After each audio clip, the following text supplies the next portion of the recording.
Good evening, everyone, and welcome. See you later, Chris. This is your Rangers review full-time reaction video, instant reaction after a pretty sobering evening at Ibrox in the Europa League tonight. Rangers on the end of a 4-1 defeat to Lyon. And it was 4 going on, about 6 or 7 in all honesty. Jack Butland saved Rangers from sheer utter embarrassment tonight. Outclassed for much of the match. The only goal for Rangers, an equaliser from Tom Lawrence, but that equalising goal never lasted long, in all honesty. Rangers masters of their own downfall for much of the game. And I don't think we can any arguments with the scoreline. Malik Fofana was scintillating at times. He ripped Rangers on various occasions. His pace just had Rangers defence in knots. And I think Tavernier will be having nightmares about him. Alexander Lacazette with a double himself. Second goal on the stroke in his first half stoppage time. Lashing the ball past Jack Butland. And Fofana rounded things off. Goal number 4 arrived. He scored from a couple of yards out after nipping in front of James Tavernier. It was a good move from Lyon down Rangers' left-hand side. The ball across the face. And there was Fofana to tap into an empty net. I think it was Jerky that managed to bundle his way through. It was. Before the goal started, Joshua, Rangers started brightly. Václav Černý had a glorious opportunity to put Rangers ahead. He blazed over, a real shocker from him, that sort of. If that goes in, it might have been a different scenario, perhaps. It doesn't know. The Rangers goal, Tom Lawrence, Cyril Dessers incidentally should put it into the back of the net, but he hits it off the goalkeeper. Tom Lawrence does well to react and bundle the ball home. That aside, not much else to talk about, really. What did you make of it all, Joshua? Yeah, I think you're right. Sobering at night is probably the best way to sum it up, Derek. I mean, Rangers started pretty well. Tavernier had that chance after 3 minutes, didn't he? But that in and of itself, the fact he was so high up the pitch, we spoke about this on the show before we came on.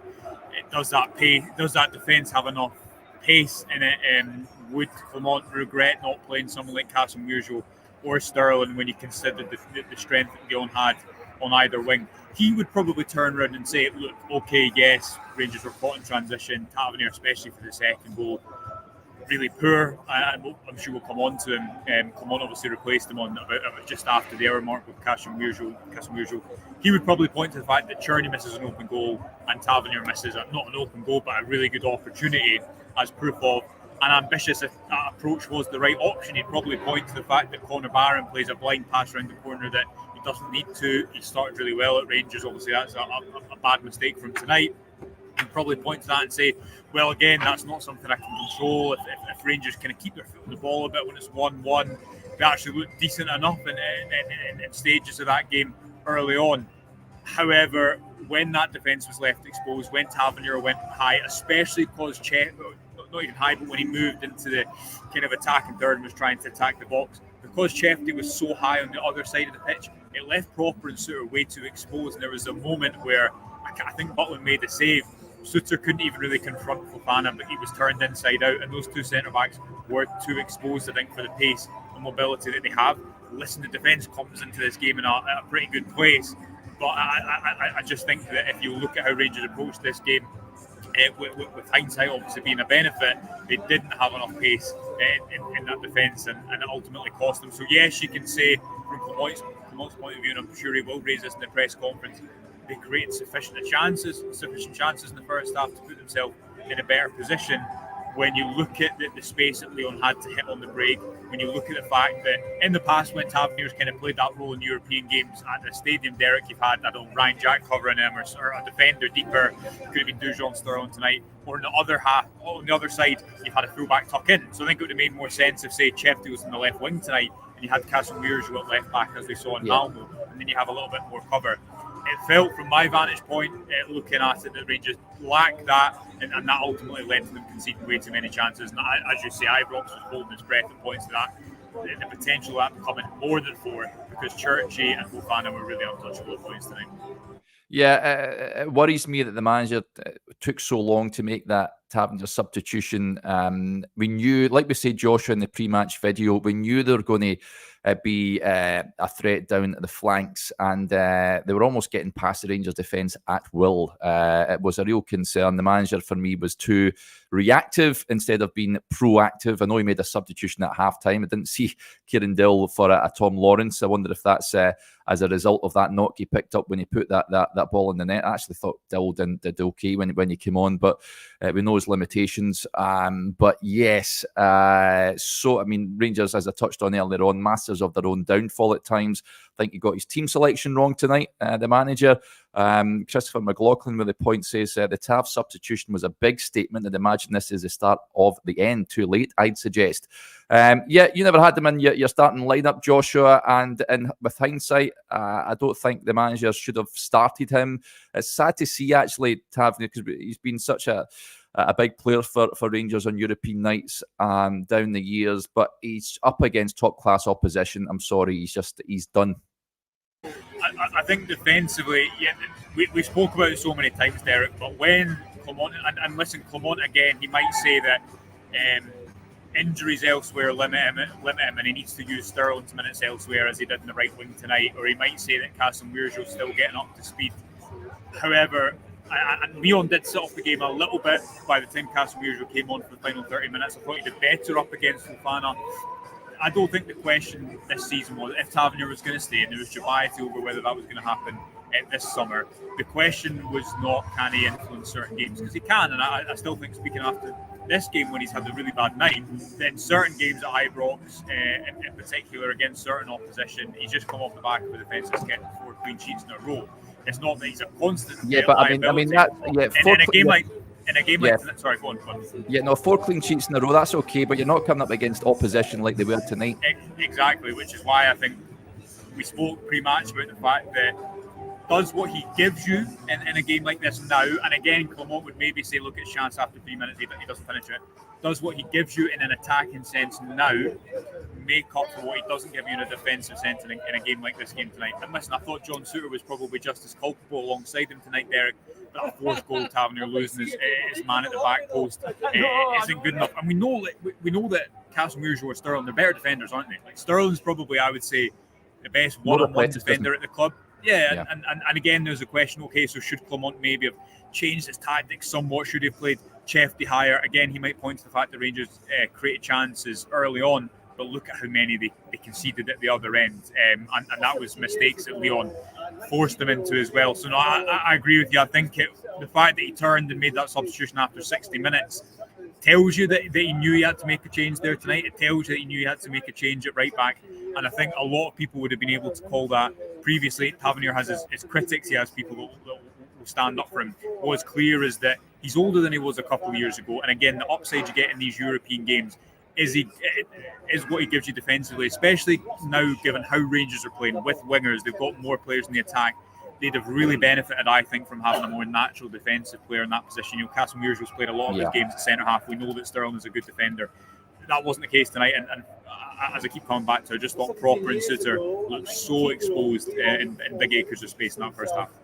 Yeah, he's a weak link in matches like this. The right-hand side, we said it before, it's just a weak link, and Rangers do have players, better options for me, and I would like to see changes made by the time Steaua Bucharest come to Ibrox and beyond. There was a point come in as well, the second goal, that the Lyon goal, I never mentioned before, of course, it's a mistake from Conor Barron. It's a blind pass from him that allowed Fofana to run through, and he played a square pass to Lacazette. He doesn't miss from there. So, it's a learning curve for young Conor Barron as well, Josh. I mean, Rangers, like I said earlier on, masters of their own downfall at times, misplaced passes, a lack of cutting edge in the final third. And against teams of this calibre, you simply get punished. It might be okay doing it against, no disrespect, the likes of St Johnstone this weekend. You may get away with it. You don't in this level of competition.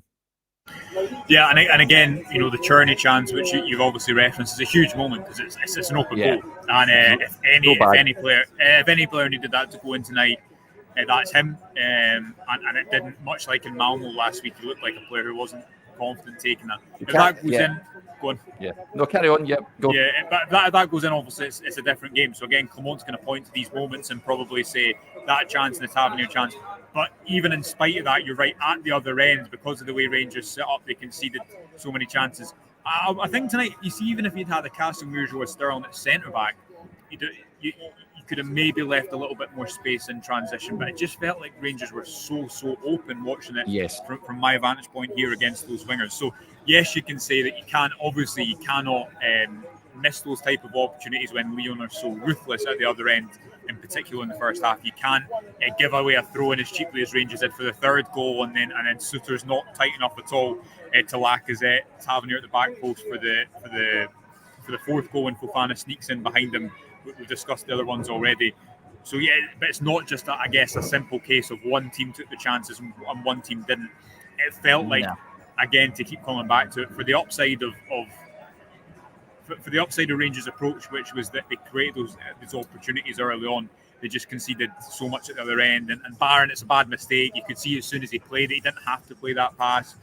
He's been really good since he came to the club. You're going to make those errors, and it was unfortunate for him that I think both Barron and Proper kind of go to one man, as opposed to one of them staying at the back post and trying to stop Lacazette, which would maybe have helped. Both of them trying to make up for the error quickly, and that led to Lacazette ultimately being free at the back post. So yes, it is a story of, and I'm sure Clermont will say this in the press conference to a degree, he'd be right, it is a story of one team took the chances and one team didn't. But equally, I think you've got to look tonight at team selection. I think you've got to look tonight at tactical changes. The fact that Dowell came on, who did all right, but the fact that Casemiro then comes on after an hour when Rangers are already 4 goals down. I think there's a lot of questions on the back of that tonight, especially for Rangers, who have been in decent enough form coming into this game. It's a difficult result and a difficult performance for them. Yep.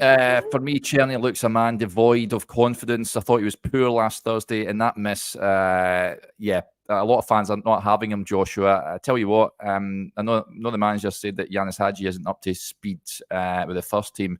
I'd rather have Yanis Hadji starting on Sunday than Václav Czerny, I'll tell you that. I'm not convinced by him. And again, I just don't see... I think there's quality there, but at this moment in time, he's someone that really is lacking in confidence, and that miss really summed it up. It was, I know it's before your time, but it was 10 times worse than Van Vossen's against Celtic. It was brutal. And but there, you see, if you think back to, so I agree with you, and he looks like a player who'd probably, I don't think he'll start on Sunday against St Johnson. It's not working. Play McCausland in there. People have come back from more difficult starts at Rangers. He could probably be doing with taking out the firing line. See, if you think back to his goal against Motherwell in his debut, and you remember the kind of confidence he hit that with from range, you thought this is a player who actually will score quite a lot of goals when you saw him hit a shot from that range. And as we've mentioned before, this season at FC20 that earned him that big money move to the Bundesliga, he scored a lot of goals. When he went through on goal in Malmo last week, and we spoke about this after the video last week, he looked like a player devoid of confidence. That's the type of finish that he's hit so often in his career, opening up his body into the far corner. And that was a bad miss. Tonight's obviously a different level. It's one that, I'm sure you'll remember for the rest of your career. And the stadium was kind of in disbelief. And Rangers did respond positively after that. I thought Barami is worth a mention. I thought he actually had a good first half. Yep. His final ball, you kind of notice it because no one else has had it in this team, but his final ball is constantly really well weighted. He sees passes like Lawrence in the lead up to that Czerny chance that other people don't. And he's not, when he's isolated out wide, you can tell that's not his favourite position, but he's a classy player. And that was evident tonight in a poor performance. Chefty struggled against Churchy defensively. Churchy's one of the best young wingers in the world. You'll learn from this. I thought it was a difficult night for him. In that position, especially when he had to get up and support so much on the to get up and support and provide so much width on the left hand side. So it was a difficult evening for him. Again, it begs the question: should you then maybe introduce Casemiro into the starting 11 and change your shape slightly? Clermont doesn't tend to do that, so it'll be interesting to see what he has to say, whether he does concede that some things went wrong from his point of view, or whether he does just point to the missed opportunities and say it would be a different game if not for that Barron pass, if not for that Czerny miss, if not for that Tavernier miss. But equally, you could look at that second half and the elements of the first half, Derek, and say what if Lyon were more clinical in other moments? Because as you Yeah, say, it could have got really ugly. Butland was called into action more than a few times in that game, wasn't he? Yeah, he was. Before we wrap up, Lawson taking credence at me calling this FSSB Stoya Bucharest. So, FSSB to give the rightful name. So, there you go, Lawson. Thank you for correcting me on that one. Darren Nisbet says Super Ali's observation the game tonight was spot on. Yeah, absolutely. Although the good thing is when Rangers did lose to Lyon in 2007 and 2020, the club then went on to reach the European final of the competition. So every cloud and all that, Joshua. But I'll let you go. You're heading down to the mix zone to speak to whatever players that are making their way over there at this moment in time. It'll be interesting to hear what the manager has to say about this, and also what players and their reaction to the match it's been at. Yep, like we said earlier on, it's a tough old evening for Rangers tonight, and certainly plenty. I think you'd just say finally, Derek. Sorry, but just finally before I go, I think if Clermont and Rangers are honest in that second half, they probably feel like they got away with conceding a couple more goals. Yes. From how that game had the potential to really run away from them. In a best case scenario, now they write that off, and I think that because you've got teams like Tottenham to come here who are a better team than Lyon, you need to do something differently with that defence, with the pace that's in the starting 11, and try and obviously get a positive result against St Johnstone at the weekend and maintain the domestic record. But there's no doubt that yes, Rangers did create chances with their approach in the first half. Yes, they were unlucky in certain moments. Yes, 9 times out of 10, Cherney should find the back of the net. 9 times out of 10, Barron doesn't play that reverse pass around this corner. But there was much more to that game. There was so many more runs from either Lyon winger, and Rangers just weren't set up well enough to deal with that. So we'll dig into it a little bit more on the website tomorrow to look at some of the reasons why. But full reactions to come from the manager and a player, some players as well in the mix, so much people can watch and read the website over the next couple of days. Yeah, good stuff. Right, thank you, Joshua. Rangers outclassed tonight, unfortunately, and won't be watching that one again in a hurry.